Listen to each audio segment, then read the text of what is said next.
नमस्कार, वक्त UK prime का है। मैं हूं राजेश कुमार। उत्तराखंड राज्य आज अपना 21वां स्थापना दिवस मना रहा है और इस अवसर पर मुख्यमंत्री सबसे पहले शहीद स्थल देहरादून पहुंचे, जहां उन्होंने शहीदों की प्रतिमा पर माल्यार्पण किया। इस दौरान उन्होंने राज्य आंदोलनकारियों से भी मुलाकात की। वहीं पत्रकारों से बात करते हुए मुख्यमंत्री ने कहा कि अलग राज्य बनने के बाद उत्तराखंड ने काफी तरक्की की है। अब जनता विधायक, मंत्री और मुख्यमंत्री से सीधे संवाद कर सकती है। इसके साथ ही राज्य ने कई अन्य मायनों में भी काफी तरक्की की है। बता दें कि 9 नवंबर 2000 में यानी सन 2000 में उत्तराखंड राज्य की स्थापना हुई थी और आज उत्तराखंड अपना 21वां स्थापना दिवस मना रहा है। तो आज अलग अलग जगहों पे कई कार्यक्रम हैं, जिसमें खुद मुख्यमंत्री भी पहुंचेंगे और इस दिन को खास बनाने की पूरी तैयारी की गई है। तो पुलिस लाइन में भव्य परेड का आयोजन किया गया। इसके अलावा कई दूसरे कार्यक्रम हैं, जिसमें खुद मुख्यमंत्री शिरकत करेंगे। उत्तराखंड पुलिस ने साहसिक खेलों का प्रदर्शन किया।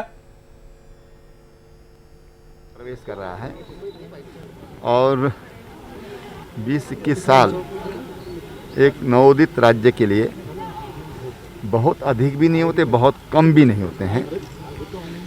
इस दौरान राज्य ने काफ़ी प्रगति की है, हम ये कह सकते हैं, क्योंकि हमने उत्तर प्रदेश के साथ में भी लंबे समय तक राजनीति की है और राज्य बनने के बाद उत्तराखंड के 20 वर्ष हो रहे हैं। सबसे बड़ी बात यह है कि उत्तराखंडियों को आज सरकार तक उनकी पहुंच ये आसान हो गई है। उनके विधायक, सांसद अब उन्हें इजीली उपलब्ध हो जाते हैं और अपनी बातों कह पाते हैं। सरकार से भी जब उनको कोई बात कहनी होती है तो अपनी बातों कह लेते हैं। और उत्तराखंड के 21वें स्थापना दिवस पर जहां मुख्यमंत्री त्रिवेंद्र सिंह रावत ने बीजेपी सरकार जीरो टॉलरेंस की सरकार है, इस बात को दोहराया और राज्य के विकास में कहीं कोई कोर कसर नहीं छोड़ रही, यह भी बताया उन्होंने। तो वहीं मुख्यमंत्री करण बोरा ने भी राज्य स्थापना दिवस के मौके पर क्षेत्र और राज्यवासियों को शुभकामनाएं दी और सरकार के ऐतिहासिक कार्यों का गुणगान किया।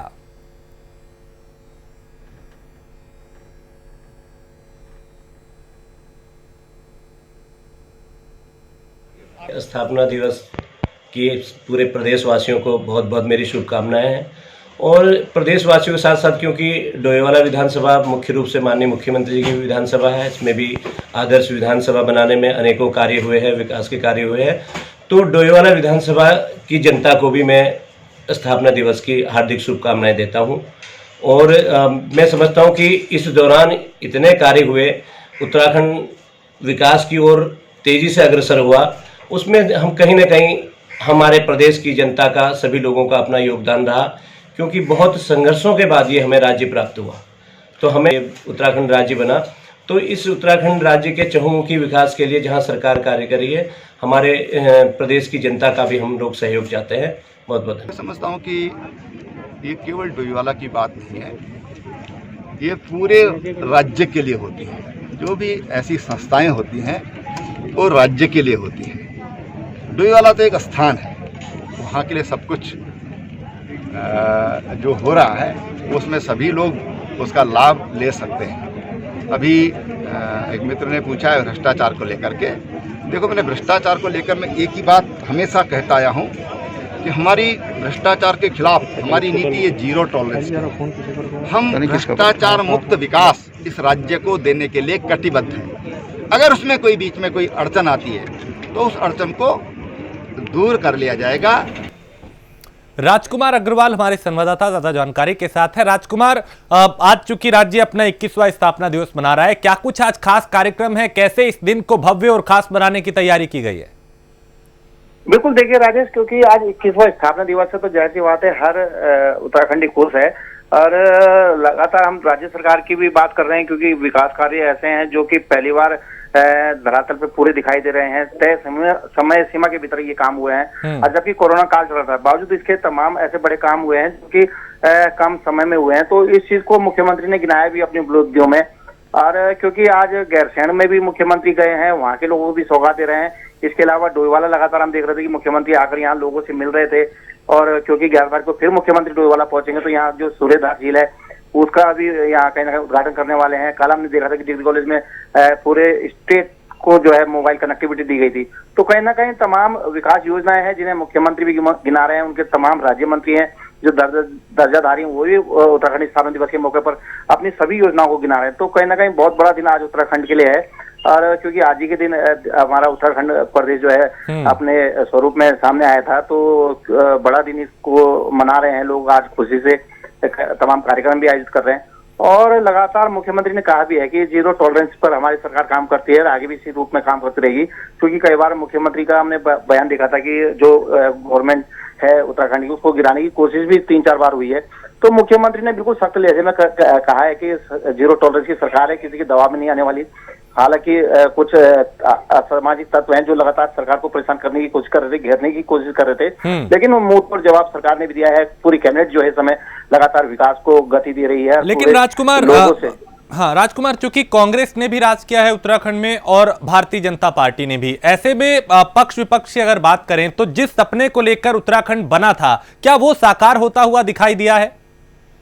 देखिए, जिन लोगों ने राज्य आंदोलन में अपने प्राणों की आहुति दी थी उनके परिवार आज भी कहीं ना कहीं थोड़ा दुखी इस बात को लेकर हैं कि जो सपने उत्तराखंडियों के थे वो शायद अभी अधूरे हैं, क्योंकि सरकार भले ही अपने विकास गिना दे, कांग्रेस जो विपक्ष में है वो भले ही सरकार की नाकामियों को लेकर धरना प्रदर्शन करे, लेकिन जो मूल उत्तराखंडी है उसके सपने आज भी अधूरे हैं, क्योंकि रोजगार की बात को लेकर कोई बहुत बड़ी बात नहीं होती है। पलायन पर कागजों में कार्रवाई की जाती है, धरातल पर हम देखते हैं कि पलायन आज भी नहीं रोक पा रहे हैं। इसके अलावा अगर हम पहाड़ी क्षेत्र की बात करें तो बिजली, सड़क, पानी, जो बुनियादी सुविधाएं वो भी आज कहीं ना कहीं लोग उसके लिए परेशान है। तो बहुत सारी समस्याएं ऐसी हैं जिनका लोग आज भी समाधान चाहते हैं, लेकिन क्योंकि सरकारें दोनों ने बराबर कर रही है, चाहे वो कांग्रेस रही हो चाहे फिर ये हमारी उत्तराखंड सरकार भारतीय जनता पार्टी की सरकार रही हो, दोनों ने बारी बारी शासन किया है, लेकिन जो मूल उत्तराखंड की धारणा थी शायद वो भी कहीं ना कहीं आज अधूरी है, जिसको लेकर जो उत्तराखंडी है जो राज्य आंदोलन में अपना सहयोग कर चुका है वो आज कहीं ना कहीं त्रस्त है। वो आज भी सरकार को जो है कोसता है, क्योंकि उसकी जो भावना उत्तराखंड के राज्य से जुड़ी थी वो अधूरी आज भी दिखाई बिल्कुल वो अभी अधूरी दिखाई दे रही है। राजकुमार, आप मेरे साथ राजकुमार बने रहे, मैं कुछ और खबरों पे अपडेट लूंगा। फिलहाल शुक्रिया इस जानकारी के लिए। तो राज्य स्थापना दिवस के मौके पर उत्तराखंड को एक नई सौगात मिलने जा रही है। देहरादून हवाई अड्डे पर देहरादून और दिल्ली के बीच आज से एक नई विमान कंपनी विस्तारा एयरलाइंस नई उड़ान शुरू करने जा रही है, जिसका लाभ उत्तराखंड के साथ ही देश की राजधानी दिल्ली को भी मिलेगा। देहरादून एयरपोर्ट के डायरेक्टर डीके गौतम ने बताया कि उत्तराखंड राज्य के लिए स्थापना दिवस के मौके पर नई हवाई सेवा का शुभारंभ होना एक बड़ा कदम है। लगातार विमान कंपनियां देहरादून हवाई अड्डे से जुड़कर उत्तराखंड को देश विदेश में पहचान देने का काम कर रही हैं। उत्तराखंड के स्थापना दिवस पर एक नई एयरलाइन यानी विस्तारा एयरलाइंस यहां से अपने ऑपरेशन शुरू करने जा रही है। तो ये उत्तराखंड राज्य के लिए एक बहुत बड़ी सौगात होगी, क्योंकि किसी भी स्टेशन से, एयरपोर्ट से एक नई फ्लाइट का चलना, यानी नई फ्लाइट मतलब नई एयरलाइंस का आना अपने आप में एक बहुत बड़ा डेवलपमेंट होता है। तो ये हमारे लिए रूट क्या होगा इसका, कहाँ से कहाँ चलेगी ये फ्लाइट? ये इसका रूट रहेगा दिल्ली से देहरादून और देहरादून से दिल्ली वापस जाएगी। लेकिन ये शुरुआत है और इनके जो अपने भविष्य के प्लान काफ़ी बड़े हैं। ये आगे और सेक्टर भी जोड़ेंगे और फ्लाइट की फ्रीक्वेंसी भी बढ़ाएंगे और नंबर फ्लाइट भी बढ़ेंगे। राजकुमार, ये एक बड़ी सौगात है राज्य के लिए कहीं ना कहीं, चूंकि हवाई मार्ग की जो और एयरलाइंस यहाँ पे आ रही हैं, जाहिर है उसका फायदा उत्तराखंड के लोगों को भी होगा और दिल्ली से जाने वालों को भी। बिल्कुल, देखिए, क्योंकि राज्य स्थापना दिवस का मौका है और उत्तराखंड को लगातार हमने देखा है कि प्रधानमंत्री ने भी कई सौगातों से नवाजा है, खुद मुख्यमंत्री भी लगातार तमाम योजनाओं को आज मूर्त रूप दे रहे हैं। तो वहीं जो ये देहरादून का हवाई अड्डा है, इसे उत्तराखंड में सबसे बड़ा हवाई अड्डा बनाने के ये प्रयास चल रहे हैं। हमने अभी देखा था 2 दिन पहले कि किस तरह से जो एयरपोर्ट की टर्मिनल है उसे 10 गुना बड़ा बना दिया गया है। बहुत जल्दी उसका भी उद्घाटन हो जाएगा। तो जो उत्तराखंड का एयरपोर्ट है अपने आप में काफी भव्य होने वाला है। इसके अलावा जो ये हवाई सेवा से जुड़ी कंपनियां हैं वो देहरादून लगातार हम देख रहे हैं कि वो आकर्षित हो रही है देहरादून के साथ। हर कोई कंपनी अपनी एयर सेवा यहाँ देना चाहता है। तो ये जो विस्तारा एयरलाइंस की कंपनी है वो यहाँ से आज फ्लाइट शुरू हो गई है। आज 12 बजे उद्घाटन हुआ था इसका। बहुत ज्यादा लाभ इसका दिल्ली को मिलेगा और उत्तराखंड को मिलेगा, हमारे देहरादून को मिलेगा। जो लोग देहरादून से दिल्ली जाना चाहते हैं, दिल्ली से देहरादून आने जाते हैं, तो बहुत ज्यादा फ्लाइट है दिल्ली देहरादून के बीच हो गई है। बहुत ज्यादा यात्री बढ़ने वाले हैं। आगे भी हमें जैसा कि एयरपोर्ट निदेशक ने बताया कि कई कंपनियां ऐसी हैं जो लाइन में है उनसे भी बात चल रही है। आगे जब एयरपोर्ट का विस्तार होगा तो जाहिर सी बात है, जो एयरपोर्ट पर अभी फिलहाल की अगर कोरोना की बात करूं तो लगभग 18 विमान इस समय जो है पर डे उड़ान भर रहे हैं। तो जब एयरपोर्ट का विस्तार हो जाएगा, जबकि हालांकि 28 से 30 फ्लाइट होगा यहाँ पे, जो हमें अब बताया गया कि 28 से 30 फ्लाइट ऐसी हैं जो यहाँ रोजाना उड़ान भरने वाली हैं। लेकिन जब एयरपोर्ट का विस्तार हो जाएगा, 10 गुना बड़ा हो जाएगा, तो यकीन मानिए कम से कम 50 फ्लाइटें यहाँ से प्रतिदिन उड़ान भरेंगी। तो कितनी बड़ी संख्या यात्रियों की रहने वाली है, कितना लाभ मिलेगा। देखें आगे महाकुंभ आने वाला है, उसे भी एक बड़ी राहत होगी और एक बड़ी सौगात होगी उत्तराखंड वासियों के लिए। बहुत शुक्रिया राजकुमार जानकारी के लिए। उधर कांग्रेस की पूर्व प्रदेश मंत्री शिल्पी अरोड़ा ने दिनेशपुर स्थित अपने कार्यालय पर प्रेस वार्ता कर प्रदेश सरकार पर निशाना साधा। शिल्पी अरोड़ा ने कहा, उत्तराखंड की बीजेपी सरकार में महिलाएं खुद को सबसे ज्यादा असुरक्षित महसूस कर रही हैं। प्रदेश सरकार महिलाओं को सुरक्षा देने में नाकाम साबित हो रही है। ऐसे में महिलाओं को अपनी सुरक्षा के लिए ट्रेनिंग लेने की जरूरत है।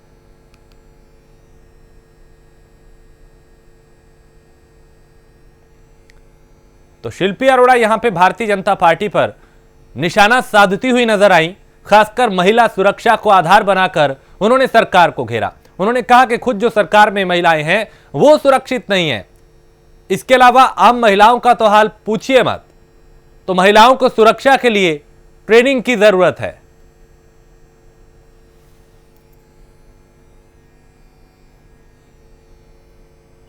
जितने भी भाजपा शासित प्रदेश हैं या देश की जो स्थिति है, इसमें महिलाएं शोषित ग्रुप बिल्कुल भी सुरक्षित नहीं है।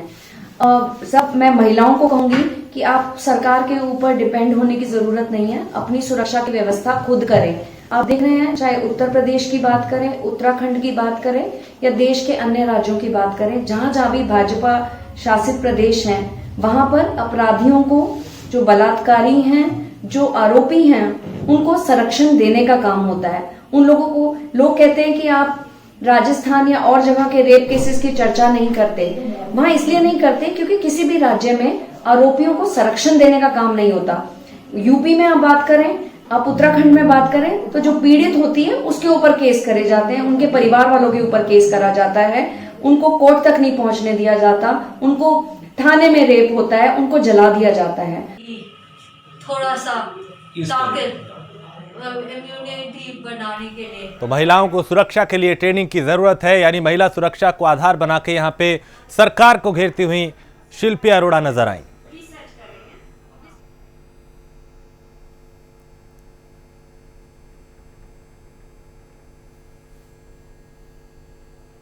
तो महिला सुरक्षा एक ऐसा मुद्दा है जिस पे आरोप प्रत्यारोप का दौर होता रहा है, लेकिन अब उत्तराखंड में भी महिला सुरक्षा को ही आधार बना के सरकार को घेरा जा रहा है और खासकर इस बात पे जोर दिया गया कि महिलाओं को सुरक्षा के लिए ट्रेनिंग की जरूरत है।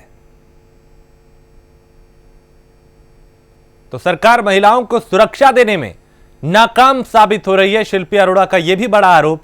और उन्होंने कहा कि जरूरत है यहां पे नई रणनीति बनाने का, नई योजनाएं बनाने का, नए तरीके अपनाने का, ट्रेनिंग देने का, ताकि महिलाएं खुद की सुरक्षा खुद कर सकें।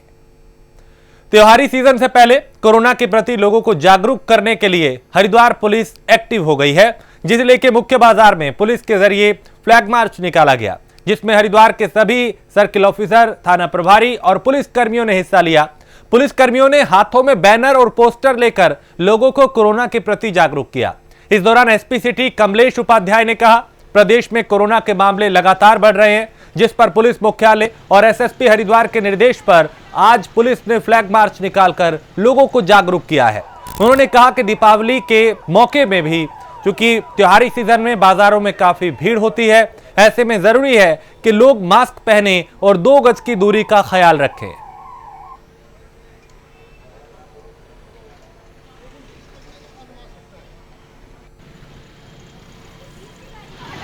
कोतवाली ज्वालापुर से रैली निकाली गई है, जिसमें सभी के द्वारा प्ले कार्ड लिए गए थे और हमारे शहर के जितने भी 7 थाने हैं, सारे सीओज, उनके द्वारा इसमें प्रतिभाग किया गया है और सारे कांस्टेबल्स के द्वारा प्रतिभाग किया गया है। और एक मैसेज देने की ज़रूरत किया गया है कि बिना मास्क के ना निकलें, स्वस्थ रहें, सतर्क रहें और इसी तरह का एक मैसेज सभी आम जनता के बीच में दिया गया है और उसी के संदर्भ में ये रैली आज निकाली गई है। इसमें निरंतर कार्रवाई की जा रही है, चालान किए जा रहे हैं, हर हम सब इंस्पेक्टर वाइज भी इसमें चालानों का वो ले रहे हैं, लोगों को जागरूक भी कर रहे हैं, उनको मास्क भी दिए जा रहे हैं और साथ में बताया भी जा रहा है कि कितना इंपॉर्टेंट है हेल्थ के प्रति रहने के लिए मास्क इम्पॉर्टेंट है और जब तक इसका वैक्सीनेशन नहीं आता है तब तक मास्क बहुत ज़रूरी है। इस चीज़ का उनको जागरूकता के साथ उसमें इनमें कार्रवाई भी की जा रही है।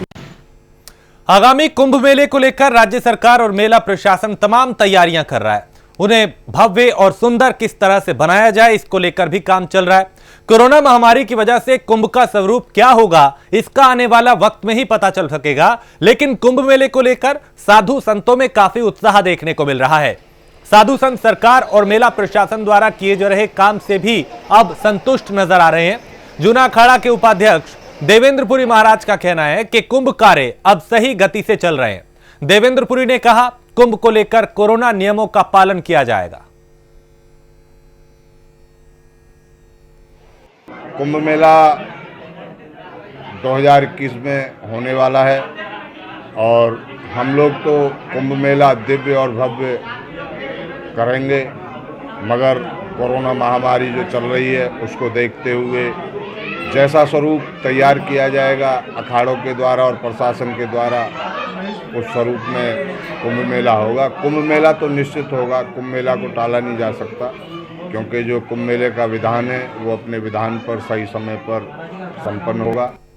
और आम आदमी पार्टी के उत्तराखंड प्रदेश प्रभारी दिनेश मोहनिया का मसूरी पहुंचने पर जोरदार स्वागत किया कार्यकर्ताओं ने। मसूरी में आयोजित बैठक में प्रदेश प्रभारी ने कार्यकर्ताओं को जीत का मंत्र बताते हुए बूथ स्तर को मजबूत करने के निर्देश दिए। दिनेश मोहनिया ने कहा, आम आदमी पार्टी के सभी कार्यकर्ता एकजुट होकर विधानसभा के प्रत्येक बूथ पर जाकर पार्टी की रीति नीति से लोगों को अवगत कराएं। वहीं दिल्ली में आम आदमी पार्टी के जरिए किए गए विकास कार्यों को जन जन तक पहुंचाने का भी काम करें।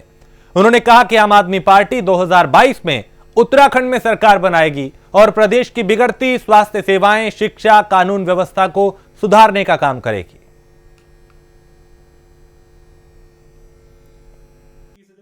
आम आदमी पार्टी ने पहले भी ऐलान किया है कि 2022 के चुनावों में आम आदमी पार्टी प्रत्येक सीट पर चुनाव लड़ने जा रही है। उसी प्रक्रिया में हम प्रशिक्षण शिविर चला रहे हैं पूरी विधानसभाओं में।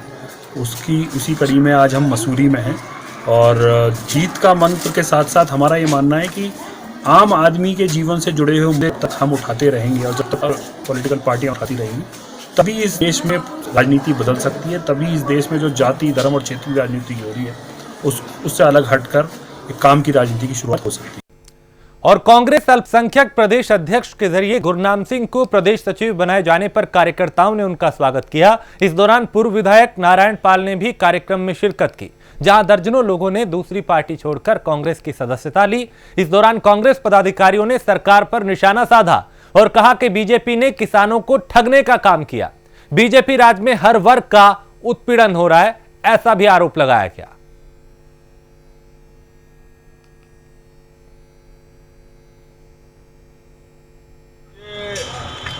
सरदार बख्शी सिंह हैं और गुरनाम सिंह जी, तो सरदार महेंद्र सिंह जी के यहाँ कार्यक्रम रखा था और इनके सभापति यहाँ सब लोग आए थे जो बिरादरी के लोग भी हैं।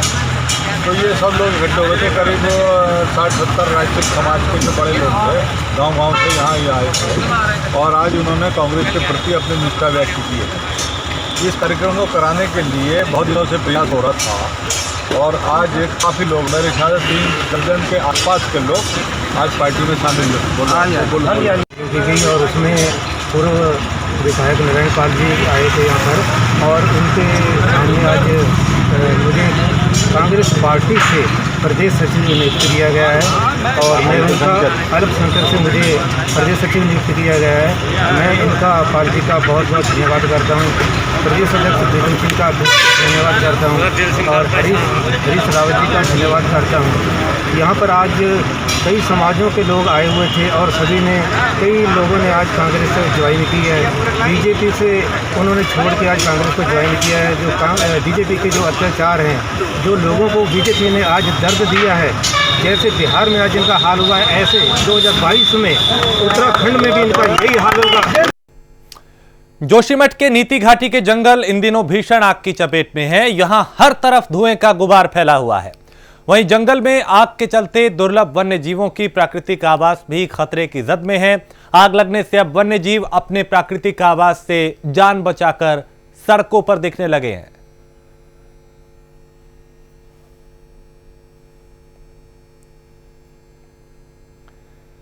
तो हर तरफ धुएं का गुबार फैला हुआ है और जो जंगली जानवर हैं, चूंकि जंगल में आग है तो वो रिहायशी इलाकों का रुख कर रहे हैं। आग की चपेट में नीति घाटी के जो जंगल हैं वो दिखाई दे रहे हैं और इन तस्वीरों को देख के भी समझा जा सकता है कि कैसे आग ने जंगल के बहुत बड़े हिस्से को अपनी चपेट में ले रखा है। धुएं का गुबार है।